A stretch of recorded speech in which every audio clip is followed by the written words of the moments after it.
पहले डेंगू के आंकड़े आपको ताजा बता देते हैं, क्योंकि उत्तराखंड में डेंगू के केसेस लगातार बढ़ रहे हैं। 24 घंटे में 95 नए केस सामने आ चुके हैं और राज्य में डेंगू के मरीजों का आंकड़ा बढ़कर 1758 पहुंच गया है।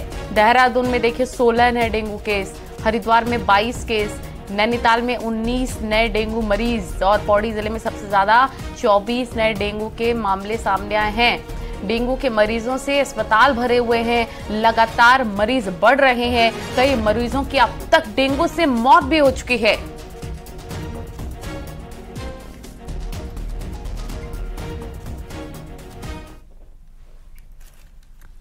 लगातार बढ़ रहे डेंगू के मामले को कंट्रोल करने के लिए देहरादून नगर निगम ने एक नई कोशिश की है। घरों में डेंगू का लार्वा मिलने पर 1000 से 5000 तक का चालान किया जाएगा। इसके साथ ही यदि व्यावसायिक प्रतिष्ठानों में डेंगू का लार्वा मिलता है तो 10,000 से लेकर 1 लाख तक का चालान किया जाएगा। आपको बताते चले देहरादून में डेंगू के 800 से ज्यादा केस आ चुके हैं और 13 मरीज अपनी जान भी गंवा चुके हैं। और ऐसे में राजधानी के जिन घरों में डेंगू का लार्वा मिलेगा उन पर कार्रवाई भी की जाएगी।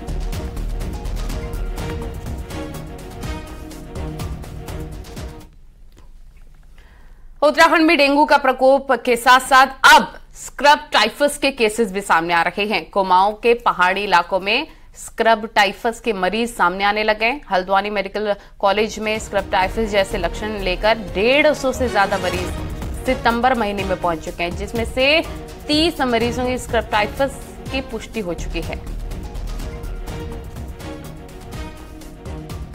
देखने में आ रहा है कि जो है कुछ डेंगू की तरह सिम्टम लेके आ रहा है पेशेंट, उनका जो स्क्रब टाइफस की टेस्ट करने पर जो है पॉजिटिव मिल रहा है। जैसा कि देखा गया है कि सितंबर के महीने में कम से कम 144 केसेस जो है हमने टेस्ट कराया था, उसमें से कम 30 पेशेंट पॉजिटिव निकले हैं और सिम्टम जो है करीबन जो है डेंगू से मिलता जुलता सिम्टम है। पहाड़ से लेकर मैदान तक डेंगू मुसीबत बन गया है। वहीं राज्य में डेंगू की जांच कम हो रही है।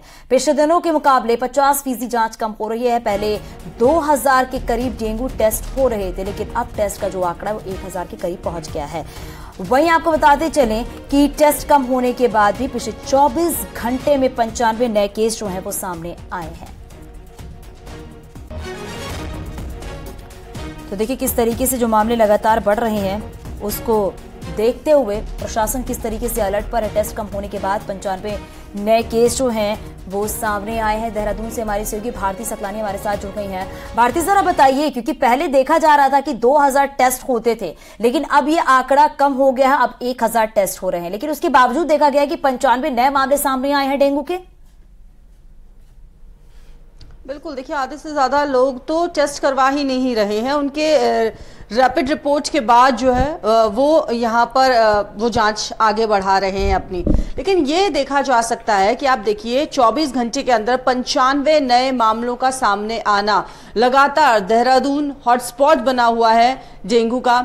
नैनीताल से लगातार केसेस सामने आ रहे हैं, पौड़ी से लगातार केसेस सामने आ रहे हैं। तो ये वो जिले हैं जहां से लगातार देखने को मिल रहा है कि डेंगू पेशेंट सामने आ रहे हैं और एक बड़ी चिंता की बात बनी हुई है। स्वास्थ्य विभाग हालांकि ये दावा कर रहा है कि अब कुछ जो डेंगू के पेशेंट्स हैं वो कम हुए हैं, आंकड़ा कम होने लगा है। लेकिन हम जिस तरीके से देख रहे हैं, अगर पिछले कुछ दिनों की रिपोर्ट्स देखें जो स्वास्थ्य विभाग के द्वारा खुद जारी की जाती है, उसमें लगातार ये देखने को मिल रहा है कि केसेस आ रहे हैं। कल 95 केसेस आए, इससे पहले भी हमने देखा कि जो डिजिट है वो 2 नंबर में ही लगातार आ रहा है और अभी भी 800 के करीब एक्टिव केस हैं। तो ये वाकई में अपने आप में चिंता की बात है। नगर निगम हालांकि इसको देखते हुए एक्टिव मोड में आया है, लगातार चालान काटे जा रहे हैं, निरीक्षण किया जा रहा है।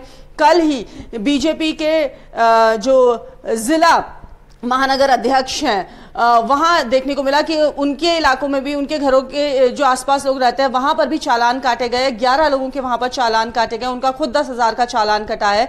तो इस तरीके से सख्ती हालांकि बढ़ाई जा रही है, लेकिन उसके बावजूद डेंगू केसेस सामने आ रहे हैं। बिल्कुल, पेनल्टी की बात आप कर रही हैं कि लगातार अब जुर्माना लगाने की बात भी कही जा रही है, लेकिन चिंता वाली बात यह है कि नगर निगम हो, प्रशासन हो, तमाम दावे भी कर रहे हैं, कोशिशें भी कर रहे हैं कि केसेस और ज्यादा ना बढ़े, लेकिन फिर भी केसेस लगातार बढ़ते चले जा रहे हैं, जिसकी वजह से चिंताएं बढ़ रही हैं। अस्पताल में और जरा बताइए कि कैसी व्यवस्थाएं की गई हैं, क्योंकि अब ये भी जानकारी मिल रही है कि अस्पताल भरे हुए हैं, मरीजों की संख्या लगातार बढ़ रही है।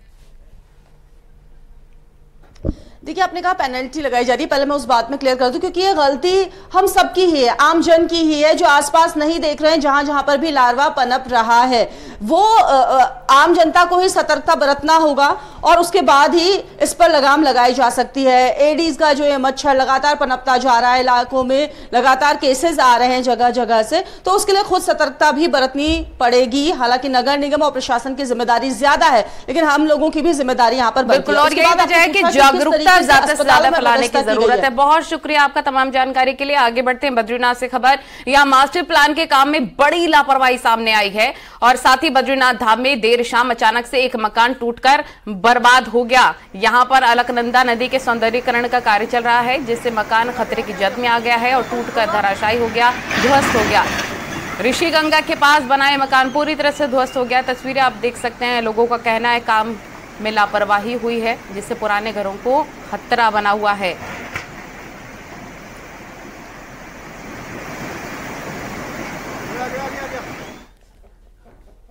जोशीमठ आपदा को लेकर दर्जन भर से ज्यादा एजेंसियों ने रिसर्च की है, लेकिन 18 महीने बाद भी इनकी जानकारी देने को कोई तैयार नहीं है। प्रभावितों का विस्थापन नहीं हो पाया तो मुआवजे का इंतजार भी लंबा होता जा रहा है। कांग्रेस सरकार पर जोशीमठ की उपेक्षा का आरोप लगा रही है। एक रिपोर्ट आपको दिखाते हैं।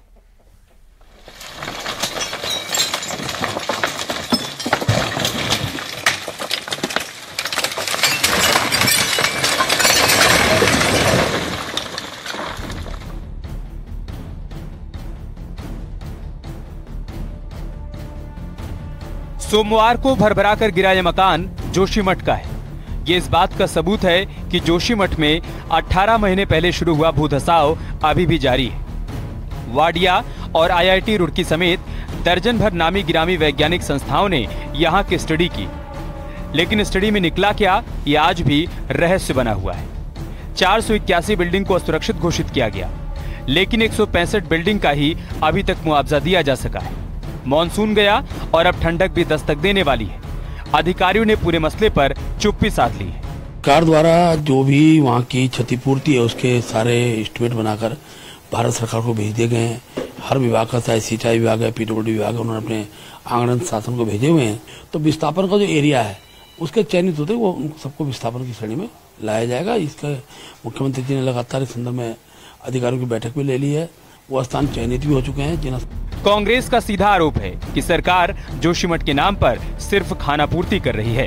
केवल 150 लोगों को थोड़ी बहुत आर्थिक सहायता देके इन्होंने खानापूर्ति कर ली है। एक्सपर्ट्स जाके क्या कर रहे, कमेटी जाके क्या करी, कोई रिपोर्ट इन्होंने प्रस्तुत नहीं की, न ही वो विधानसभा में उस विषय में कोई बातचीत हुई। तो ये बड़ा दुखद पहलू है। हिंदुत्व के नाम पर राजनीति करने वाली पार्टी ने हिंदू धर्म के आस्था के इतने बड़े केंद्र को, जहां खुद नरसिंह भगवान जी निवास करते हैं, हमारे आदि गुरु शंकराचार्य की तपोस्थली है, उन्होंने उनका वहां मठ भी है, उस जगह की ये बुरी दशा बीजेपी की सरकार में हो गई है। ये समस्या पर है। जोशीमठ में भूधसाव के साथ मकानों के ढहने का सिलसिला जारी है। कई हफ्तों तक जोशीमठ में पूरे तामझाम के साथ डेरा डाले बैठी रही वैज्ञानिक एजेंसियां भी कहीं गायब हो गईं। जोशीमठ में ना तो विस्थापन हो पाया और ना ही फैब्रिकेटेड हट अस्तित्व में आ पाए, और ना ही ये बताया गया कि जोशीमठ में भूधसाव हुआ तो क्यों हुआ। न्यूज़ 18 के लिए देहरादून से सुनील नवप्रभात की रिपोर्ट। आगे बढ़ते हैं। सहयोग, संगठन और समर्पण के साथ कांग्रेस 2024 लोकसभा चुनाव के लिए काम करेगी और कांग्रेस नेता राहुल गांधी के बात पर देश की जनता भरोसा कर रखी है। यह कहना है हैदराबाद से लौटे उत्तराखंड कांग्रेस के सीनियर नेताओं का।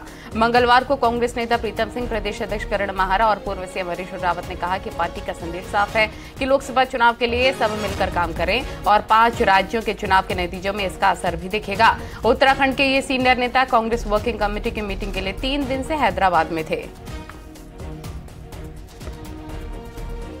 और लोगों में बहुत उम्मीद है। खासकर राहुल गांधी जी ने जिस तरीके से ओल्ड पेंशन स्कीम को कांग्रेस शासित प्रदेशों में लागू किया, 500 रुपये के गैस सिलेंडर देने की बात को उन्होंने राजस्थान, छत्तीसगढ़ इत्यादि राज्यों में इस तरीके की विस्तारित CWC की बैठक और तमाम लीडर ऑफ ऑपोजिशन और पार्टी के प्रदेश अध्यक्षों को बुलाया जाता है, तो राष्ट्रीय नेतृत्व जो है पार्टी को मजबूत करने की बात करते हैं। अध्यक्ष जी ने हमको दोनों, अध्यक्ष जी ने माने हमारे नेता राहुल गांधी जी ने हमको दोनों प्रकार के मंत्र दिए, संघर्ष और संगठन और सहयोग। संघर्ष, संगठन और सहयोग। कैबिनेट मंत्री रेखा आर्या ने पिथौरागढ़ में बेरी नाग महाविद्यालय के वार्षिक उत्सव में शिरकत की है। इस दौरान स्टूडेंट्स बेहतरीन कार्यक्रम प्रस्तुत किए। मंत्री रेखा आर्या ने छात्र संघ के मांगों को हर हाल में पूरा करने का भरोसा दिलाया है। मंत्री ने जो डिमांड उनके विभाग से संबंधित उनके तत्काल पूरा करने के निर्देश अधिकारी को दे दिए गए हैं। अन्य मांगों के लिए संबंधित विभागों से बातचीत की जाएगी। तो मैं आमंत्रित करना चाहूंगा कि वो सैनिटरी पैड की यहाँ पर व्यवस्था हो जाए, तो वह तो हमने देने का यहाँ पर संकल्प बनाया है कि हम निश्चित रूप से वेंडिंग मशीन भी और सैनिटरी पैड भी, ये दोनों चीजें जो है महाविद्यालय को शीघ्र अतिशीघ्र हम उपलब्ध कराएंगे। सरकार ने खेलो इंडिया का नारा दिया, लेकिन खिलाड़ियों को सुविधाएं नहीं मिल पा रही हैं। ना तो कोच, ना ही खेल से नौकरी मिल रही है। नतीजा ये हुआ है कि उत्तराखंड के खिलाड़ी दूसरे राज्यों में पलायन कर रहे हैं। ये रिपोर्ट देखिए।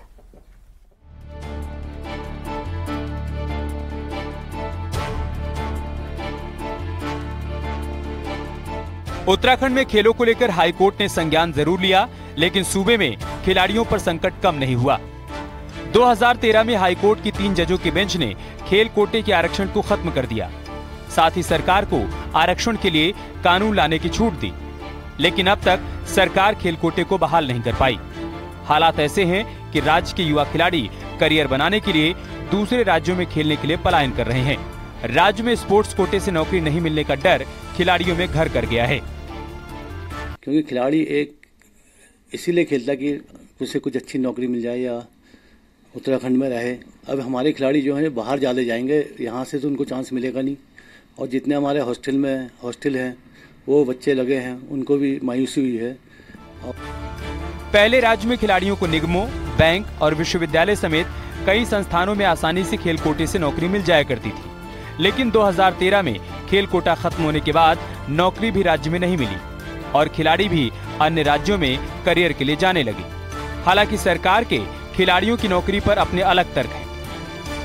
उनके भविष्य को सुरक्षित करने के दृष्टिकोण से उनके लिए आउट ऑफ टर्न जॉब लेकर आए हैं। आउट ऑफ टर्न जॉब अपने आप में उन खिलाड़ियों को सीधे सीधे सरकार में नौकरी प्राप्त होगी जो नेशनल स्तर पर हो या अंतर्राष्ट्रीय स्तर पर हो, मेडल लेकर आते हैं। वहाँ वो मेडल लाएंगे उत्तराखंड की और यहाँ वो सरकारी नौकरी को प्राप्त कर सकेंगे।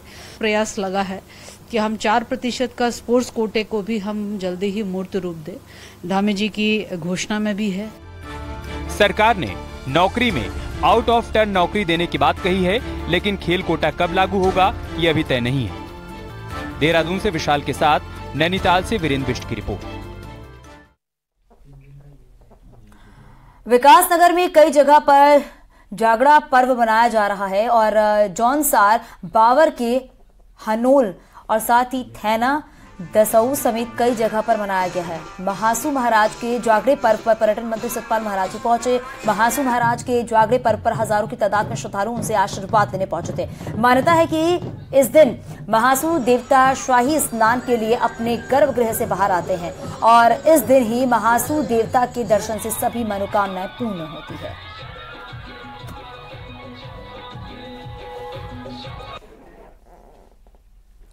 उत्तरकाशी में गणेश चतुर्थी पर शोभा यात्रा निकाली गई। 80 गंगा घाटी के ग्रामीणों ने जिला मुख्यालय से ढोल दमाऊं की धुन पर गणेश शोभा यात्रा पूरे शहर में निकाली, जिससे बड़ी संख्या में स्थानीय लोग शामिल हुए। इस दौरान भगवान गणेश के जयकारों के साथ ग्रामीण रासो नृत्य करते हुए नजर आए।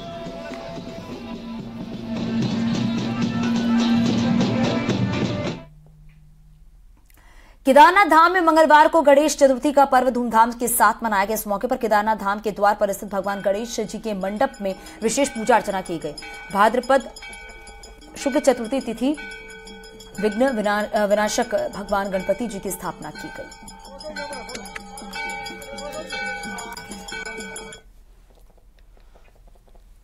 उत्तरकाशी के दयारा बुग्याल में हर साल बड़ी संख्या में आवारा पशुओं को छोड़ा जाता है, जो कि बुग्यालों को काफी नुकसान पहुंचाते हैं। इसके अलावा वन गुर्जरों के पशु भी बुग्यालों को भारी नुकसान पहुंचाते हैं। ग्रामीणों ने वन विभाग से मांग की है कि आवारा पशुओं के साथ गुर्जरों के पशुओं पर प्रतिबंध लगाया जाए, ताकि दयारा बुग्याल की मखमली घास को नुकसान न पहुंचे। आते हैं और पूरे बुग्याल पर विचरण करते हैं, तो यहाँ पर एक बहुत ही जो विकट समस्या है वो देखने को मिल रही है। बुग्याल का जो है धीरे धीरे ये नाश हो रहा है, और इसका साथ ही यहाँ पर जो आवारा पशु हैं, जो तो हमारे यहाँ पर जो छान वाले हैं, जो यहाँ पर 6 महीने प्रवास करते हैं, वो अपने पशु को चराते हैं और वापस अपनी छान में बांध देते हैं। बीते साल पीएम ने जहां चमोली के माड़ा का दौरा किया था, वहीं अब 11 अक्टूबर को उनका गूंजी दौरा प्रस्तावित है। पीएम मोदी का बॉर्डर इलाकों के प्रति लगाव दर्शकों से उपेक्षित इन इलाकों का कायाकल्प कर सकता है।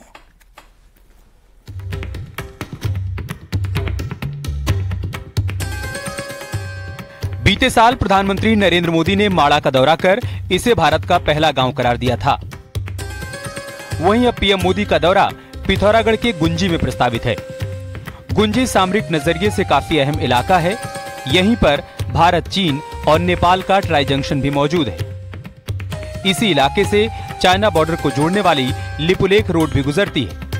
दो देशों के बॉर्डर पर पहुंचने के साथ ही पीएम मोदी आदि कैलाश और नारायण आश्रम के दर्शन भी करेंगे। पीएम के दौरे को लेकर बीजेपी संगठन अभी से एक्टिव हो गया है। देखिए, देश के प्रधानमंत्री जी का एक प्रस्तावित कार्यक्रम हमको प्राप्त हुआ। पार्टी के प्रदेश अध्यक्ष होने के नाते उनके पिथौरागढ़ दौरे को भव्यतम स्वरूप दिया जाए, इस दृष्टि से मेरा आगमन हुआ। और जो जानकारी मिली है कि वो नारायण आश्रम में भी जाएंगे, तो नारायण आश्रम तक मेरा जाना हुआ। असल में ये इलाका सामरिक नजरिए से जितना अहम है, उससे कहीं ज्यादा इसका धार्मिक महत्व है। आदि कैलाश, ओम पर्वत, नारायण आश्रम और पार्वती ताल यहीं पर मौजूद है। मानसरोवर यात्रा बंद होने के बाद डबल इंजन की सरकार आदि कैलाश यात्रा को विकल्प बनाना चाहती है। गुंजी को पहले ही केंद्र सरकार वाइब्रेंट विलेज में शामिल कर चुकी है। यही नहीं, स्वदेश दर्शन योजना के तहत यहाँ के विकास के लिए 75 करोड़ की धनराशि भी जारी की जा चुकी है। विपक्ष को भी उम्मीद है कि पीएम मोदी का गुंजी दौरा बॉर्डर के इलाकों को विकास की दौड़ में शामिल कर सकता है। प्रधानमंत्री जी अपनी शोकेसिंग जिस तरीके से भी करे, मुबारक हो। और पिथौरागढ़ आ रहे हैं क्योंकि मेरा घर गांव मेरे उसमें आ रहे हैं, तो मैं उनको स्वागत कहूँगा, क्योंकि गुंजी मेरे सपनों में हमेशा रहेगी। लिपुलेख रोड के जरिए ये इलाका पहले ही मुख्य धारा से जुड़ गया है। ऐसे में अगर पीएम मोदी इन धार्मिक स्थलों में पहुंचते हैं, तो तय है कि आदि कैलाश, ओम पर्वत और नारायण आश्रम को देश ही नहीं बल्कि पूरी दुनिया में एक नई पहचान मिलेगी। न्यूज 18 के लिए दीपांकर भट्ट और विजयवर्धन उप्रेती की रिपोर्ट। उत्तराखंड में बेरोजगारी और रोजगार एक मुद्दा रहा है। बीजेपी सरकार का दावा है कि उसने पिछले 1.5 साल में सबसे अधिक सरकारी नौकरियां दी हैं, लेकिन कांग्रेस इससे इत्तेफाक नहीं रखती।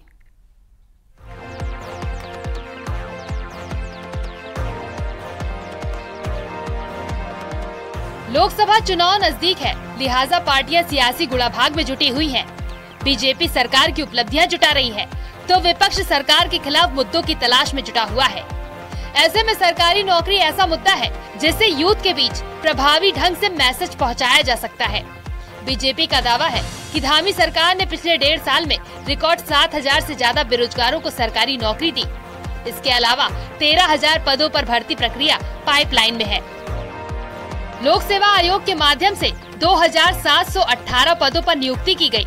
वहीं UKSSC के माध्यम से 2,522 बेरोजगारों को सरकारी नौकरी दी गई। इसके साथ ही चिकित्सा सेवा चयन बोर्ड ने 1,646 पदों पर नियुक्ति की। इसके अलावा 13,000 से अधिक पदों पर भर्ती प्रक्रिया पाइपलाइन में है, जिसमें उत्तराखंड लोक सेवा आयोग 7,963 पदों पर भर्ती कर रहा है और UKSSC 2,917 पदों पर भर्ती कर रहा है। वहीं चिकित्सा सेवा चयन बोर्ड 2,256 पदों पर भर्ती आयोजित कर रहा है। सबसे ज्यादा और सबसे जल्दी किसी मुख्यमंत्री ने इतने रोजगार दिए, तो वो इन 23 वर्षों का जो रिकॉर्ड है वो पुष्कर सिंह धामी जी के नाम चढ़ता है।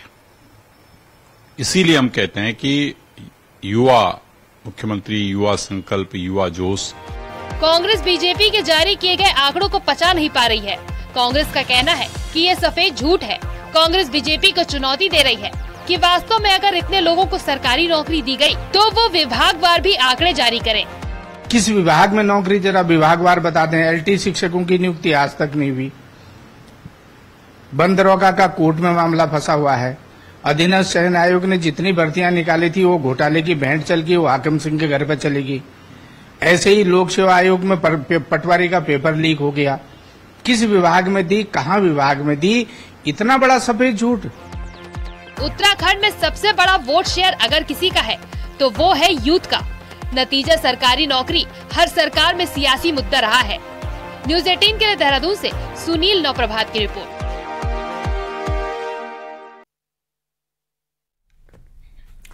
और चलिए नजर डालते हैं पहाड़ की 10 बड़ी खबरों पर भी। पौड़ी पुलिस ने नशे के तस्करों के खिलाफ बड़ा एक्शन लिया है और 3 तस्करों के खिलाफ संपत्ति की जब्तीकरण की कार्रवाई के निर्देश दिए हैं। रामनगर की जिकूली में इंदिरानगर निवासी विजय चौधरी का शव मिला है। पुलिस मामले की जांच में जुटी हुई है, जबकि परिजनों ने हत्या की आशंका जताई है।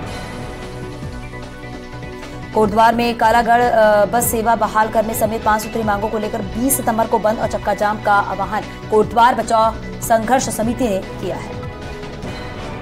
कांग्रेस विधायक मदन सिंह बिष्ट द्वारा की गई अभद्रता के चलते टिहरी में भाजयुमों ने मदन सिंह बिष्ट का पुतला दहन किया है। बागेश्वर में भी कांग्रेस विधायक मदन सिंह बिष्ट का पुतला फूंका गया है। बीजेपी कार्यकर्ताओं ने मदन सिंह पर इंजीनियरिंग कॉलेज के निदेशक के साथ अभद्रता का आरोप लगाया। डेंगू के बढ़ते मामले को भी के देखते हुए स्वास्थ्य सचिव आर राजेश हल्द्वानी पहुंचे, जहां पर सुशीला तिवारी और 20 अस्पतालों के डेंगू वार्ड में मरीजों से बात की। कोटद्वार में माना नदी पर बने पुल के टूटने की विजिलेंस जांच की मांग की जा रही है। कोटद्वार विधायक ऋतु खंडूरी ने सीएम से पुल की विजिलेंस जांच कराने की मांग की है। जोशीमठ के युवाओं में बढ़ते नशे को देखते हुए राजकीय बालिका इंटर कॉलेज की छात्राओं ने रैली निकाली है और लोगों को जागरूक किया है। देहरादून बीजेपी ऑफिस में मंगलवार से पीएम नरेंद्र मोदी के जीवन सफर पर प्रदर्शनी लगाई गई है, जिसका उद्घाटन प्रदेश अध्यक्ष महेंद्र भट्ट ने किया। ऋषिकेश में गणेश उत्सव की धूम है। पंडालों में गणपति विराजमान हुए हैं। सैलानी भी पंडालों में आ रहे हैं। और यहाँ वक्त हो गया छोटे से ब्रेक का। आगे देखिए सुबह 8 बजे की स्पेशल खबरें।